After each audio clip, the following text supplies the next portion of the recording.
Hi, KCET option entry editing ಬಗ್ಗೆ latest update ಅನ್ನು ನಾವು ಈ ವಿಡಿಯೋದಲ್ಲಿ ತಿಳಿದುಕೊಳ್ತಿದ್ದೀವಿ. ನಂತರ ವಿಷಯ ಅಂತ ಹೇಳಿದ್ರೆ KCET ಆಪ್ಷನ್ ಎಂಟ್ರಿ ಎಡಿಟಿಂಗ್ ಮಾಡಬೇಕು ಅಂತ ಹೇಳಿದ್ರೆ ನೀವು ಈಗಲೂ ಕೂಡ ಎಡಿಟ್ ಮಾಡೋದಕ್ಕೆ ಆಗತ್ತೆ. ಈ ಹಿಂದೆ ಆಪ್ಷನ್ ಎಂಟ್ರಿಗೋಸ್ಕರ ಏನು ಲಿಂಕ್ ಅನ್ನ ಕೊಟ್ಟಿದ್ರು, ಅದರ ಮೂಲಕ ನೀವು ಲಾಗಿನ್ ಆಗಿ ಆಪ್ಷನ್ ಎಂಟ್ರಿಯನ್ನ ಮಾಡಬಹುದು. ನಂತರ ಆಪ್ಷನ್ ಎಂಟ್ರಿಗೆ ಲಾಗಿನ್ ಆದಾಗ ಅಲ್ಲಿ ಕ್ಯಾಂಡಿಡೇಟ್ ಆಪ್ಷನ್ ಎಂಟ್ರಿ ಅಂತ ಒಂದು ಆಪ್ಷನ್ ಕಾಣುತ್ತೆ. ಅದ್ರ ಮೇಲೆ ಕರ್ಸರ್ ಅನ್ನ ತೆಗೆದುಕೊಂಡ್ಬಂದ್ರೆ ಅಲ್ಲಿ ಆಗಸ್ಟ್ 17 ರಾತ್ರಿ 11:59 ಆಪ್ಷನ್ ಎಂಟ್ರಿ ಎಡಿಟ್ ಮಾಡೋದಕ್ಕೆ ಆಪ್ಷನ್ ತೋರಿಸ್ತಾ ಇದೆ, ಅಥವಾ ಆಪ್ಷನ್ ಎಂಟ್ರಿಗೋಸ್ಕರ ಅಲ್ಲಿವರೆಗೆ ಅವಕಾಶ ಅಂತ ತೋರಿಸ್ತಾ ಇದೆ. ಯಾವಾಗ ಹೇಳಿ? ಆಗಸ್ಟ್ 17 ರಾತ್ರಿ 11:59 ಅಂದ್ರೆ ನಾಳೆ ರಾತ್ರಿ 11:59 ಎಡಿಟ್ ಮಾಡೋದಕ್ಕಾಗತ್ತೆ. ಈ ಹಿಂದೆ ಕೊಟ್ಟಿರುವಂತಹ ಲಿಂಕ್ ಏನಿದೆ, ಆಪ್ಷನ್ ಎಂಟ್ರಿ ಲಿಂಕ್, ಅದರ ಮೂಲಕ ವಿದ್ಯಾರ್ಥಿಗಳು ಲಾಗಿನ್ ಆಗಬೇಕಾಗತ್ತೆ. ನನ್ನ ಅನಿಸಿಕೆ ಪ್ರಕಾರ ಈ ಡೇಟ್ ಏನಿದೆ ಅದು ಮತ್ತು ಕೂಡ ಎಕ್ಸ್ಟೆಂಡ್ ಆಗುವಂತಹ ಚಾನ್ಸಸ್ ಇದೆ. ಯಾಕಂತ ಹೇಳಿದ್ರೆ ಇದುವರೆಗೆ ಅಫಿಷಿಯಲಿ ನೋಟಿಫಿಕೇಶನ್ ಅಂತ ರಿಲೀಸ್ ಮಾಡಿಲ್ಲ.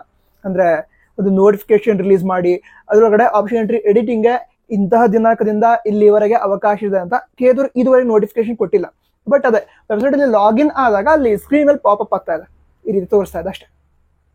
ಸೊ ಎಡಿಟ್ ಮಾಡಬೇಕು ಅಂತ ಹೇಳಿದ್ರೆ ನೀವು ಈಗಲೂ ಕೂಡ ಎಡಿಟ್ ಮಾಡೋದಕ್ಕೆ ಆಗತ್ತೆ. ಬಟ್ ಲಾಸ್ಟ್ ಡೇಟ್ ಏನಿದೆ ಅದು ಮತ್ತು ಎಕ್ಸ್ಟೆಂಡ್ ಆಗುವಂತಹ ಚಾನ್ಸಸ್ ಇದೆ. ಬೇರೆ ಡೌಟ್ಸ್ ಇದ್ರೆ ಕಮೆಂಟ್ ಬಾಕ್ಸ್ ತಿಳಿಸಿ. ಈ ಚಾನಲ್ ಮೇಲೆ ವಿಸಿಟ್ ಮಾಡಿದ್ರೆ ಸಬ್ಸ್ಕ್ರೈಬ್ ಮಾಡಿ. All the best. ಜೈ ಹಿಂದ್, ವಂದೇ ಮಾತರಂ.